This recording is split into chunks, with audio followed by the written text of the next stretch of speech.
What is up guys, Alex here from GFX Resource, otherwise known as Clash with Style on my YouTube channel, and this video is basically going to be explaining how to liquefy C4D's. Now this is obviously a graphics video, so for those who usually watch my gaming videos, this is, you might want to watch this, but it's not really for you. So this, quite a few people asked me on GFX Resource how I liquefied my C4D tag called Glow Girl, and I got a lot of positive feedback for that tag.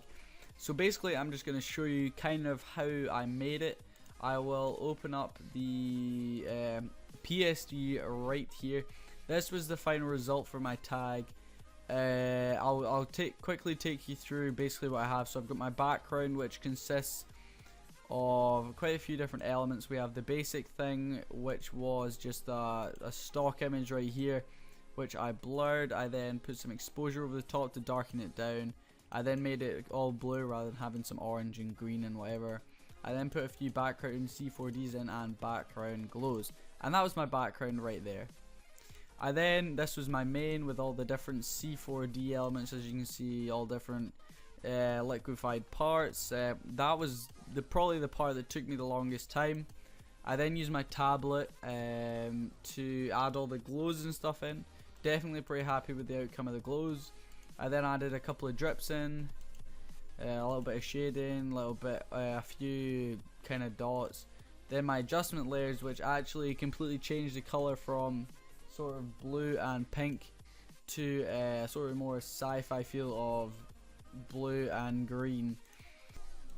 So basically I thought this color scheme definitely was better suited to this kind of or the feel of the tag. I felt that it just kind of gave it a better effect, and the adjustments definitely finished off nicely.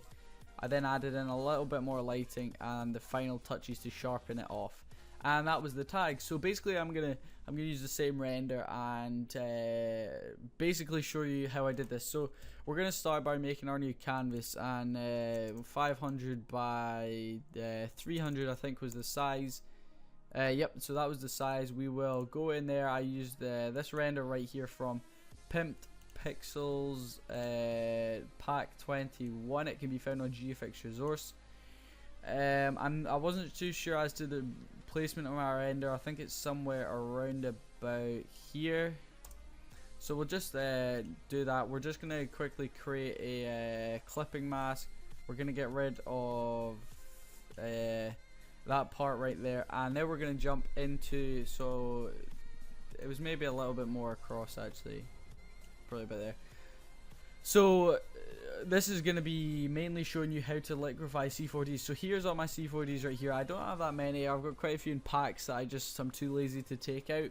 So I can't actually remember which one I used. If I look, I think it was this one actually. This was the first C4D I actually liquefied.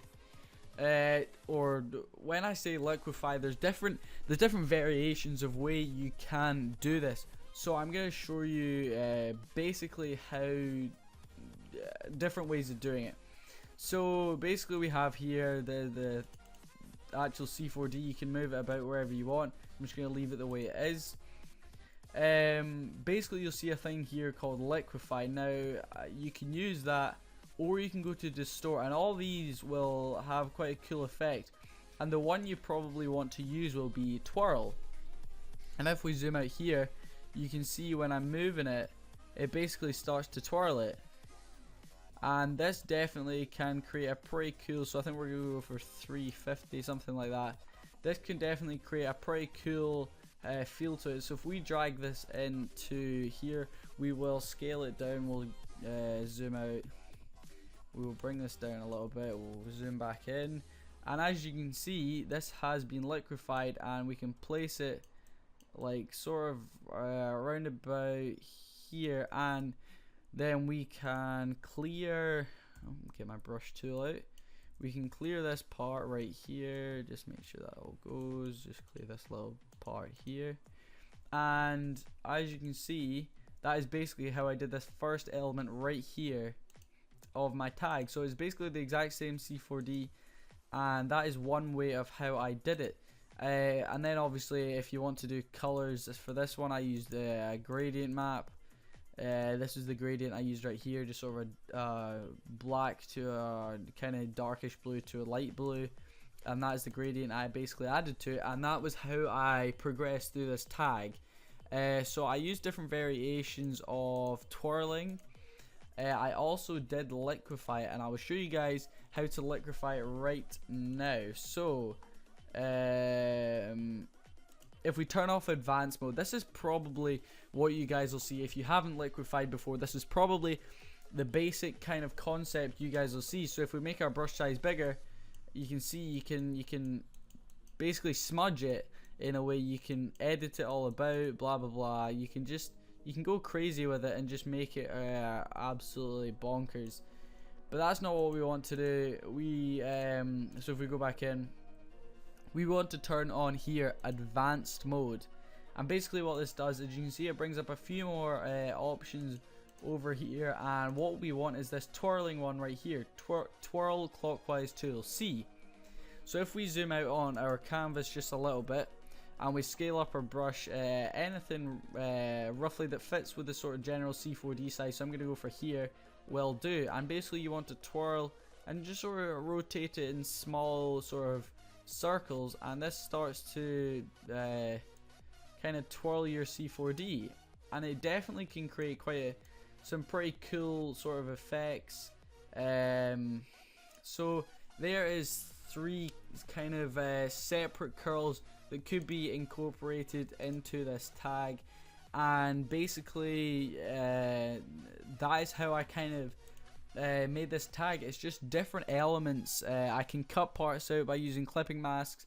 You should have black and white for clipping masks, and basically you can take parts out. Say you didn't like this bit, you could just say like, oh, I'll take this bit out, I'll leave that bit in, and then you could drag this into your canvas. You simply use this tool right here, drag it up, hover over until it goes, and then you should be able to place it in. And as you can see, I have my C4D right here, which I can indeed just scale down until I'm happy with the general size of it, and then it can be placed in. Now I didn't use this I mainly used the Twirl tool for this, but that is one way that you can definitely use. We'll put that behind actually. That is definitely one way you can use to kind of create cool effects, and basically I'm going to quickly give you a quick tutorial on how I did some of the glowing. So as you can see, the render we already chose has a lot of glowing on it already, so we're not too worried about that. So we're just going to quickly get rid of that. I'm going to show you, we only want to create one new layer, and we are going to choose a nice light blue, the color of which is 02E1FF if you're wondering.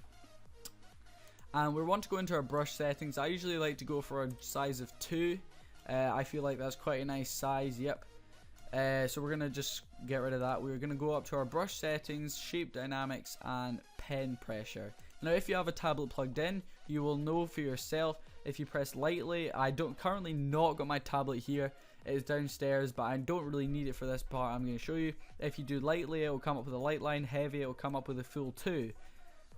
So what we are going to be using is the pen tool. Now the pen tool is a great tool. You can create some pretty experimental, let's say, shapes with it. And what today we are going to be doing, I will quickly show you. So I'm just going to quickly create a kind of shape on here. Stroke path is what we're going to do. And as you can see, this basic, I'll put it over here actually so you can see it. This line here goes from thin to fat in the middle to thin again, which is definitely a cool effect you can put on for C4Ds. And what I always like to add is a little outer glow. And basically you want to choose the same color as what you just used for your C4D. And as you can see, this adds a nice glowing effect to it. These are the settings I usually have it on. Size 4, range 50, opacity 45. And we click OK there, and we can create some pretty cool sorry, losing my voice. Oh, excuse me. This is definitely a pretty solid way of adding glows. And if we go back to here, you can see I have used this along with just simple brush strokes to add to this crazy kind of effect. So that is how to add some more glows and stuff. So hopefully this tutorial has been useful for you guys. Obviously it would be awesome to see your results. So if you have a go at liquefying like I did, when I say liquefying, this can involve using the Twirl filter, it can involve using Liquify, like just the Liquify tool or the Twirl tool in the Liquify menu. Definitely post your results below. I would love to take a look. If it's on DeviantArt, I'll definitely give it a favorite for you guys. I will comment with what I think about it. If you do follow this tutorial and find it helpful, please share it. Please say I used to use this tutorial to find out how to liquefy my C4D's. And yeah, thank you so much guys for watching. I really hope this helped you, like I said.